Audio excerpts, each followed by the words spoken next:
¿Qué tal? ¿Cómo andan? Buenas tardes. Bueno, a partir de la clase de hoy nosotros vamos a arrancar con el tema de nulidades procesales. Le vamos a dedicar 2 encuentros.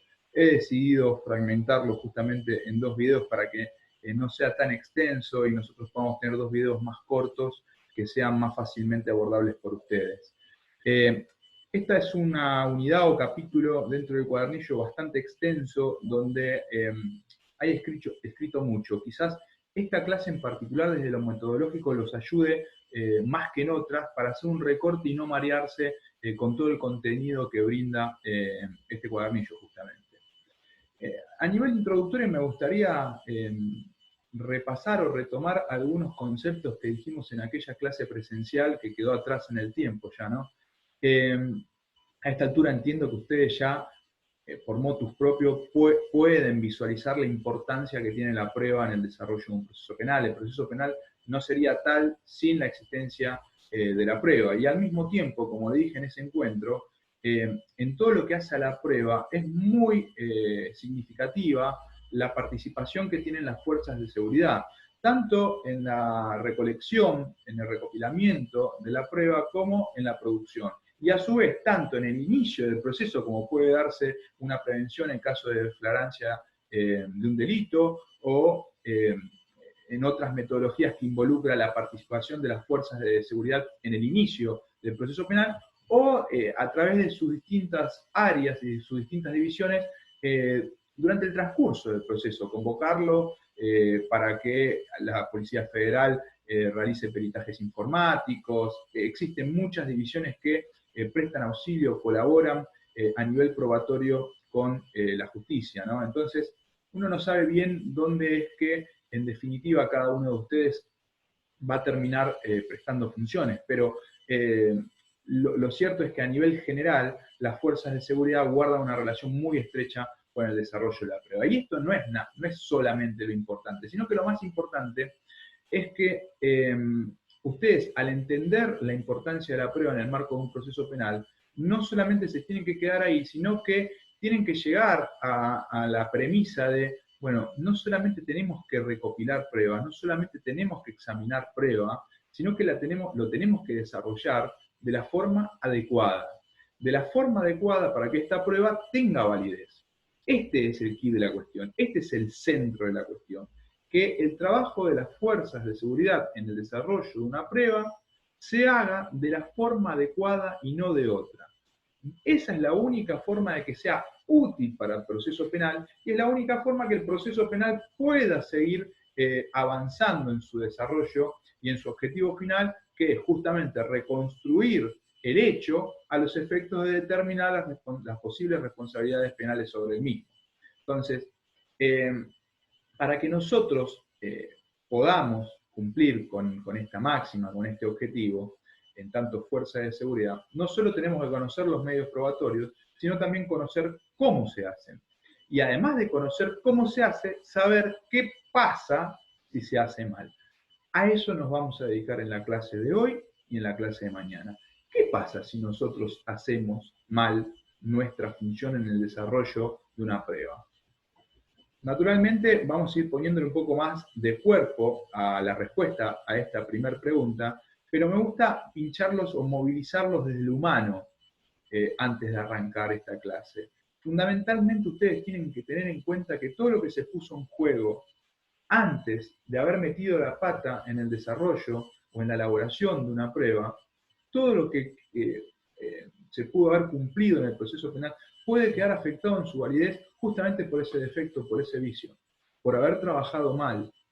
Entonces ustedes van a decir, bueno, está bien, nosotros tenemos actos procesales, una consecución justamente de estos actos procesales que llevan en determinado estadio del proceso a la necesidad de realizar una prueba que se pudo haber hecho mal y podemos afectar actos anteriores y actos posteriores. Y esto es demasiado abstracto, demasiado técnico. No me estoy refiriendo a eso en esta introducción. Me estoy refiriendo a cosas más sensibles, como haber puesto en riesgo la vida de terceros, de civiles, en el caso de una prevención de un delito, la vida del propio investigado por la posible comisión de delito y la vida de los integrantes de la fuerza de seguridad. Eso se pone en juego cuando después se trabaja en la producción, en el recopilamiento o en el examen de una prueba. Que el haber puesto en determinado momento en riesgo la vida de personas no quede en vano, o sea, que cumpla o que surta el efecto esperado. Y el efecto esperado es no dejar impune un acto, hacer lo posible para la reconstrucción material del mismo y la determinación de las responsabilidades penales sobre el mismo. Entonces, por eso es importante que ustedes aprendan a trabajar bien, ¿no? Dicho eso, de forma introductoria, nosotros vamos a arrancar, como siempre, con una filmina que acompañe un poco la explicación, ¿no? Y no está mal arrancar con una noción general, ¿no? ¿Qué es una nulidad? La nulidad a grandes rasgos es la consecuencia de la omisión de una forma o de un requisito legalmente necesario para la validez de un acto que atañen a su estructura material, a la capacidad del que lo ejecuta, a la intervención necesaria de ciertas personas o al resguardo de la situación procesal de los interesados. Nosotros en las próximas filminas lo vamos a desagregar, pero fíjense que en principio lo que está queriéndonos dar o decir esta noción general es que, bueno, es haber metido la pata, hablando mal y pronto, haber generado una omisión o incumplido un requisito legalmente necesario que puede afectar a distintas causas, ¿no? Que puede manifestarse de distintas formas, ¿no? Ya la definición nos va anticipando enunciativamente algunas causales de esa nulidad que nosotros ya más adelante no solo vamos a clarificar desde el punto de vista conceptual, sino que vamos a citar algunos ejemplos como para que ustedes tengan una idea más acabada de qué hablamos, o ya saben de qué hablamos cuando hablamos de nulidad. Hablamos de un vicio que afecta a la validez del acto. ¿De qué acto estamos hablando ahora en particular? De los actos que involucran prueba, de los actos probatorios, ¿no? Entonces estamos diciéndolo para ponerlo en términos simples, incumplir algún requisito que haga que ese acto probatorio no surta los efectos esperados, las consecuencias esperadas dentro del proceso, que no sirva para nada. Esto va a quedar, de alguna manera, pulido en detalle un poco más adelante y además matizado, porque no cualquier defecto, no cualquier vicio, adelanto, tiene la entidad, tiene el porte, tiene la importancia para generar esa consecuencia, ¿no? La consecuencia de quitarle validez. Yendo más al núcleo, al corazón de la idea de la nulificación de actos procesales, nosotros podríamos adelantar que siempre, como pongo en la filmina, siempre que se haya transgredido una garantía constitucional, una garantía consagrada en el texto constitucional, en la Constitución o en los tratados internacionales con jerarquía constitucional, siempre que nosotros con esa omisión, con ese vicio, afectemos una de estas garantías, entonces vamos a estar frente a una nulidad, a un defecto en ese acto probatorio insaneable y se la puede plantear por ende en cualquier momento, en cualquier etapa del proceso penal. ¿De acuerdo? Entonces, avancemos y yo después voy a hacer alguna aclaración con esto de que hay algunos autores que tratan la cuestión de la nulidad procesal. O sea, según el autor que ustedes elijan, van a ver que esto de la nulidad lo van a clasificar de forma distinta, ¿no? Algunos hablan de intensidades y otros directamente ponen términos clasificatorios distintos como para separar el universo de casos posibles y como para que uno pueda entender un poco más acabadamente en qué casos estamos frente a una nulidad y en qué casos no lo estamos. Yo, no se desesperen, ahora mientras avanzamos voy a ir clarificando un poquito más. Características de la nulidad o de las nulidades. El planteo de nulidad no debe reducirse a una pobre discusión legalista sobre las formalidades huecas. Es preciso invocar un daño real en los derechos de la persona que la padeció. Es lo que en la jerga, es lo que en tribunales nosotros decimos, no vale la nulidad por la nulidad misma. O sea, tiene que haber un incumplimiento, sí, de algún requisito legalmente establecido, sí, pero ese incumplimiento tiene que tener algún efecto disvalioso, algún perjuicio directo al imputado. Si lo único que nosotros podemos, de alguna manera, concluir del defecto del incumplimiento procesalmente hablando, es que se incumplió la pauta establecida por el proceso o por el procedimiento, más técnicamente hablando, y no hubo ningún tipo de consecuencia, bueno, entonces no tiene entidad para hacer una nulidad.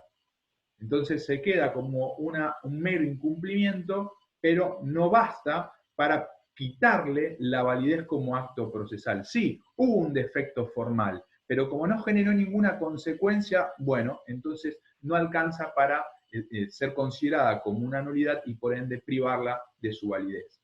Sigo. La declaración de nulidad procede en nuestro sistema solo en los casos, por un lado, en que esté la sanción explícitamente prevista, o como lo pongo acá, de forma expresa, es decir, en el Código Procesal Penal diga, bueno, el allanamiento se va a tener que realizar en cumplimiento de estas formalidades, el horario, la orden judicial, el contenido de la orden judicial, bla, bla, ustedes lo saben mejor que yo, y ante el incumplimiento de algunos de los requisitos, va a ser considerado nulo. Eso es decir explícitamente cuando un requisito va a tener esa consecuencia, cuando la letra de la ley lo establece explícitamente. O afecte, sin decirlo, o estando en el caso de algún incumplimiento de pautas procesalmente establecidas, pero a diferencia de mi primer supuesto, la ley no lo establece de forma expresa, pero como se afectan garantías constitucionales, el imputado, en cuanto existe, vamos a combinarlo con el primer punto, una afectación directa, en cuanto hay un daño concreto hacia su persona, bueno, si bien la ley no lo establece, también lo puede defender, porque se afectó una garantía constitucional. Chicos, a ver, y chicas, esto de, ¿y cuándo, doctor, se va a afectar la garantía, alguna garantía constitucional de una persona? Primero, ¿se acuerdan alguna garantía constitucional de una persona? Para poner ejemplos, por la duda de que quizás estamos yendo muy rápido y no están reparando de lo que hablamos. Una garantía que tiene que ver con las clases previas es la inviolabilidad, por ejemplo, de la correspondencia o del domicilio. Otra garantía es el debido proceso. Otra garantía, o una subgarantía que deriva del debido proceso, es el de defensa en juicio. Cualquier persona que está siendo investigada por la posible comisión de un delito debe, porque la Constitución así lo manda, contar con una defensa. Y si no se la puede costear él mismo o ella misma, el Estado le tiene que poner un defensor oficial o defensora. ¿De acuerdo? Dos, tres, cuatro garantías como para que nosotros sepamos de qué hablamos. Ahora, en el caso en concreto, en un ejemplo, doctor, ¿cuándo vamos a saber si estamos frente a una infracción de la garantía o no? Bueno, va a depender de la presentación, de realizar adecuadamente la presentación que está de alguna manera argumentando que hubo una afectación de la garantía, de las pruebas que se presenten para comprobar esta afirmación y de la consideración y de alguna manera la sana crítica del juez al que le toca, o jueza que le toca, resolver sobre la cuestión. Esto, lo que quiero decir, más allá de que hay muchísima jurisprudencia que nos orienta en los parámetros en los que se establece, especialmente de la Corte, y en los parámetros generales en los que nosotros podemos guiarnos sobre si hay o no hay una afectación a garantías procesales. Más allá de eso, después va a depender del caso a caso. Igualmente, en las filminas subsiguientes vamos a poner algunos ejemplos como para que ustedes se orienten un poco más. ¿De acuerdo? Entonces, si la ley lo dice explícitamente o si ese vicio, ese defecto, esa omisión afecta una garantía constitucional. Y además tiene, resumiendo también el punto primero, tiene que haber un daño concreto para el imputado. No puede ser el planteo por el planteo en sí, punto. El momento para plantear la nulidad quedará a criterio del abogado defensor, que velará por lo más conveniente con respecto a su asistido. Lo dijimos en la filmina anterior, o sea, ¿cuándo se puede presentar un planteo de nulidad? La nulidad se pide, ¿no? Las partes le tienen que pedir, especialmente la defensa, le tiene que pedir al juez que declare nulo un acto, en el caso de nuestra materia, un acto probatorio, porque es con lo que nosotros lo tenemos que relacionar, y el juez determinará.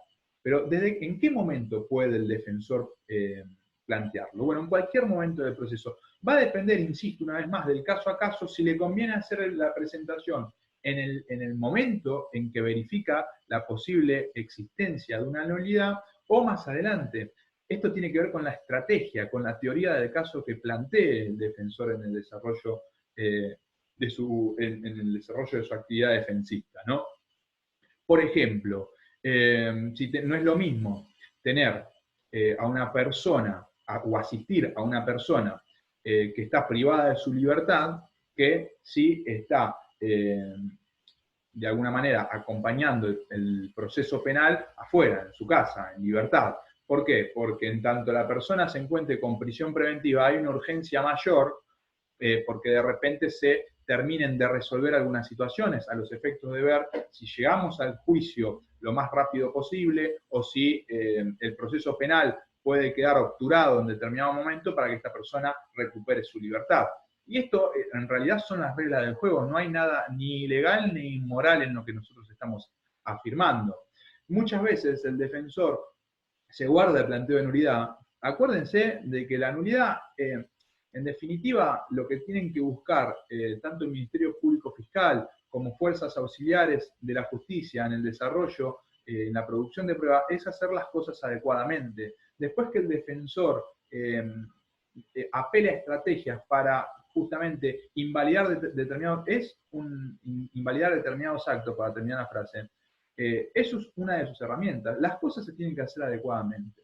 En cuanto algo se hizo inadecuadamente, lamentablemente las consecuencias ya no es que sean culpa de la defensa y del imputado. Del otro lado, las cosas se tienen que hacer bien. Entonces, muchas veces el defensor se guarda el planteo de nulidad para hacerlo más cerca del juicio y que de repente determinado acto probatorio pierda validez, no haya tiempo para volver a realizarlo y la teoría del caso del fiscal se caiga por la ineficacia de ese acto probatorio que quizás era fundamental en su estrategia. No sé si soy claro o estoy yendo muy rápido. En tal caso, si hay consultas, después me las harán por los canales que tenemos de comunicación. Causas de las nulidades, un poco para desagregar la definición, la noción general que vimos al principio. Fíjense, son nulos los actos cuyo contenido violan, afectan una garantía constitucional, como habíamos mencionado hace un momento, o una disposición de las leyes de fondo relacionados con la defensa de derechos, como la defensa adecuada. O sea, retomo todo lo que dije con garantías constitucionales.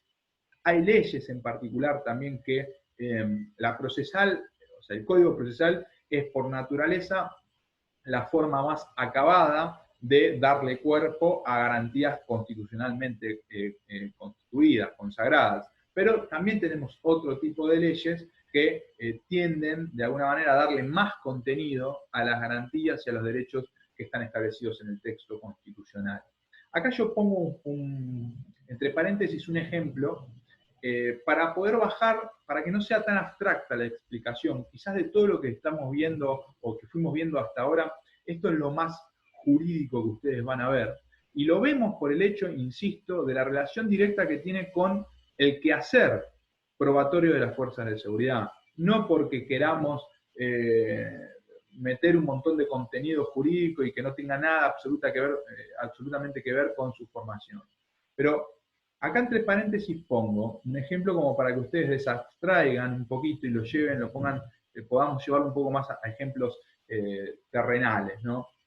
Decíamos hace un momento que una garantía constitucionalmente consagrada es la de la defensa en juicio. O sea, una persona que está siendo investigada por la comisión de un delito tiene que tener asistencia letrada, tiene que tener un abogado. Y si no se lo puede pagar, él mismo, el Estado se ocupará de brindarle uno.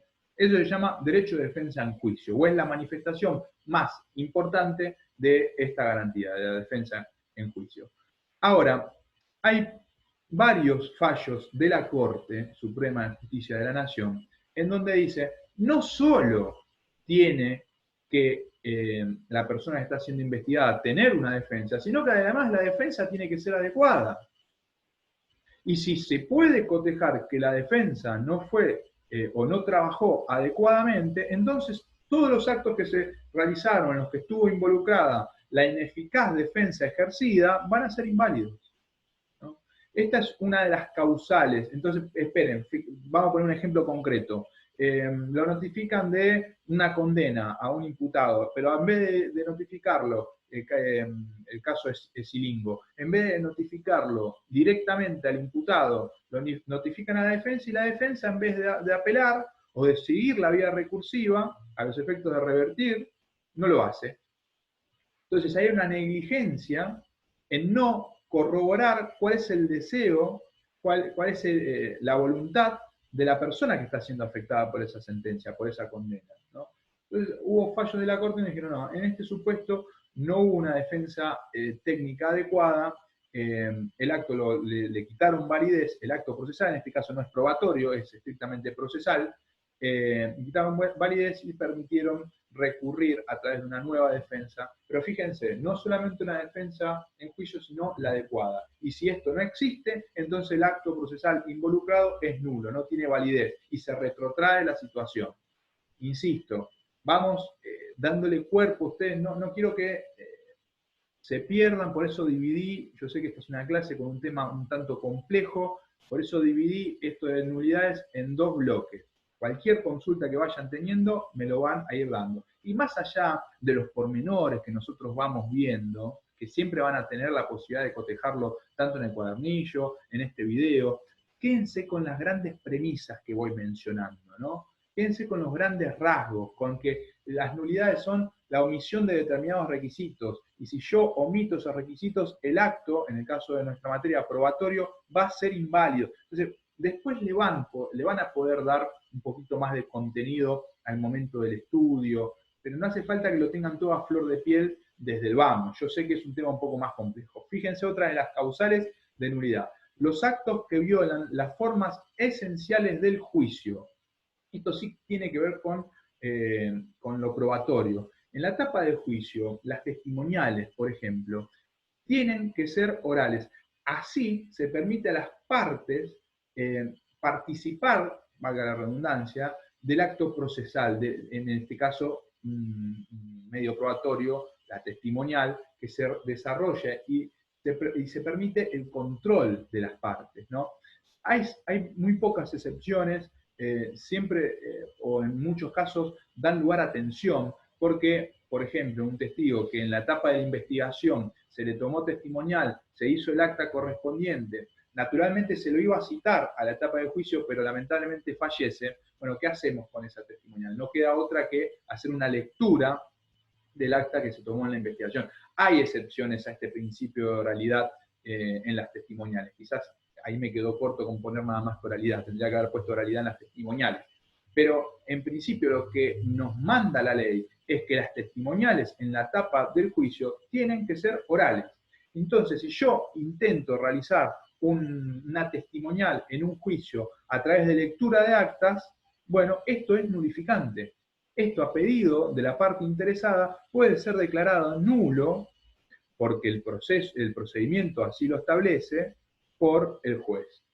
También los que carecen de los requisitos formales indispensables para el logro de su fin, como los allanamientos, que siempre apelamos a su contenido y a su minuciosa reglamentación. Nosotros no podemos afectar, incumplir los requisitos formales establecidos para los allanamientos en el Código Procesal. Si lo hacemos, entonces estamos frente a una causal de nulificación. Y por último, los establecidos expresamente por la ley como ineludible condición de validez. Esto ya quizás no tiene tanto que ver con lo penal, pero podemos encontrarnos frente a documentos que por su naturaleza la ley establece que tengan que ser realizados por escritura pública y estén instrumentados por otra forma. Entonces, en este punto se afecta su condición de validez, ¿no? Porque se incumple con el requisito legalmente establecido. Por ejemplo, la transferencia o la compraventa de un inmueble tiene que hacerse por escritura pública, no puede hacerse por documento privado. Si yo quiero probar la transferencia de un inmueble concretamente, tengo que presentar la escritura. Si no, bueno, dejemos de lado para no complicar la cuestión del boleto. pero si no acompaño la escritura pública y estoy faltando a uno de los requisitos esenciales a nivel probatorio de este acto en particular, de este contrato en particular. Bueno, esto como para desagregar un poco la definición. No se mareen, no es fundamental. En definitiva, orientan un poquito más en qué pueden recaer estos vicios en el desarrollo de un acto procesal.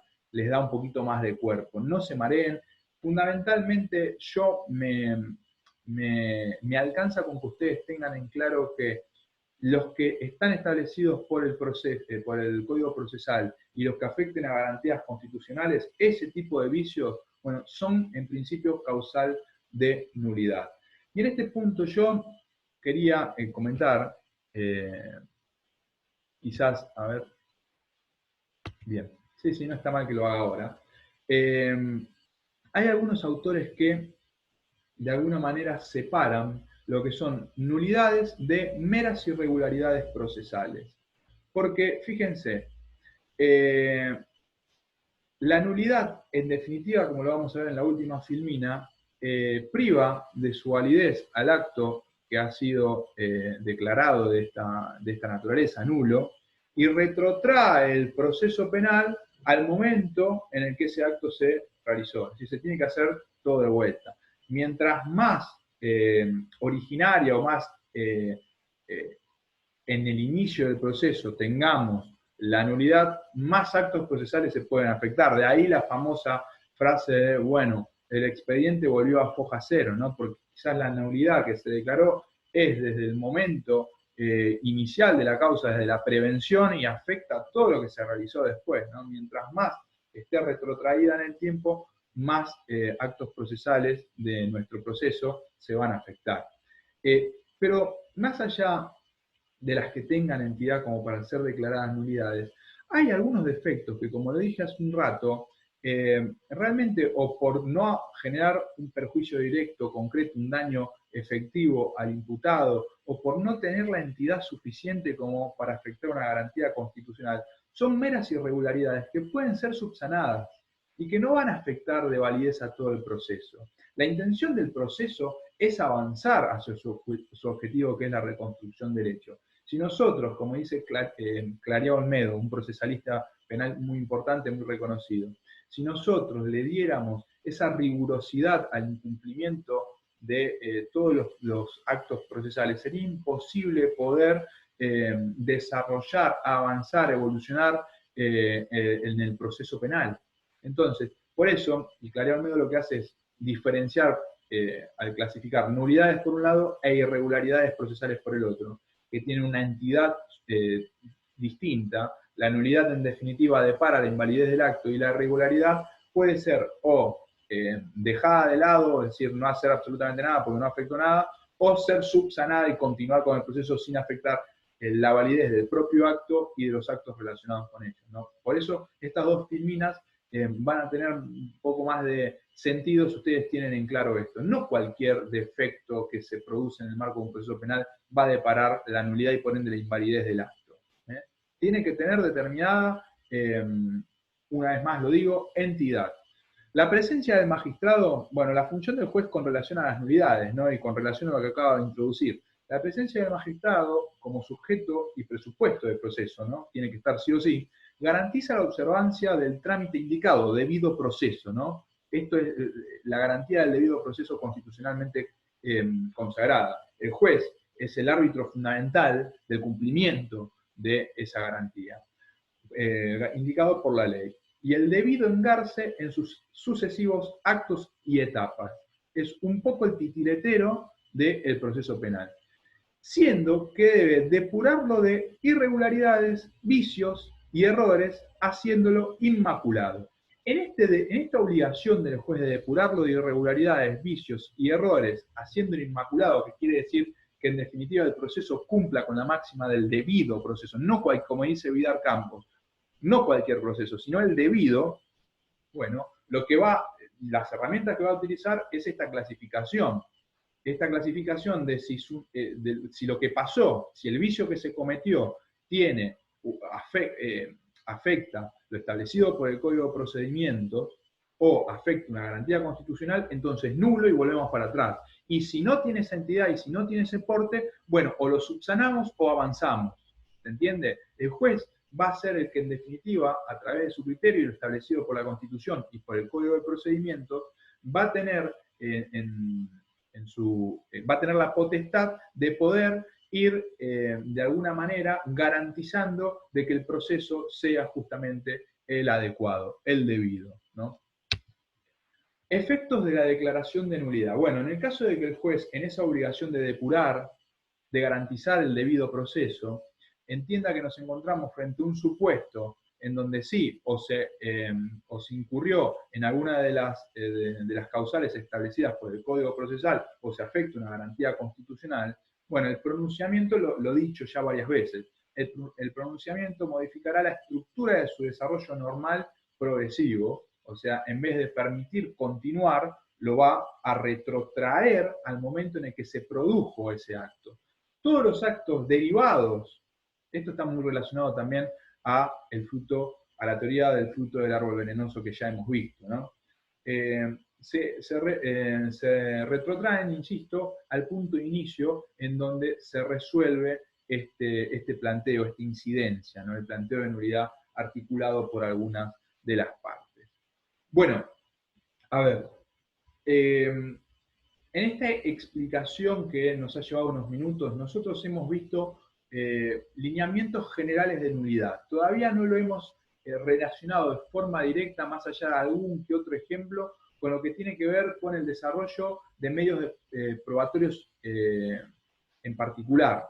Eso lo vamos a ver la clase que viene. Nosotros vamos a agarrar un puñado de pruebas y vamos a poner ejemplos de cómo se pueden incurrir en causales de nulidad y a partir de la jurisprudencia y de la experiencia, a los efectos de que ustedes tengan el conocimiento ya más depurado, más concreto de cómo evitar que esto suceda. Entonces, toda esta parte que vimos en el encuentro de hoy es una parte general como para que ustedes tengan una primera aproximación a qué es una nulidad y qué consecuencias tiene, y también cómo separarlo de aquello que, si bien es un defecto dentro del procedimiento, no tiene de alguna manera la importancia suficiente como para tener las propias consecuencias de una nulidad, ¿no? Lo que, insisto, Claudia Olmedo conoce o define como meras irregularidades procesales. Esto hasta acá. Entonces, el viernes que viene nosotros nos volvemos a encontrar y ya vamos a ver medios probatorios en particular y las posibles nulidades que en el desarrollo de los mismos se pueden dar. Espero haber sido claro. Cualquier duda que tienen, me tienen a disposición cuando ustedes desean, a través del mail de la plataforma o de WhatsApp. Estoy siempre esperando resolver cualquier problemática o cosa que no hayan entendido. Les agradezco y muchas gracias. Buenas tardes.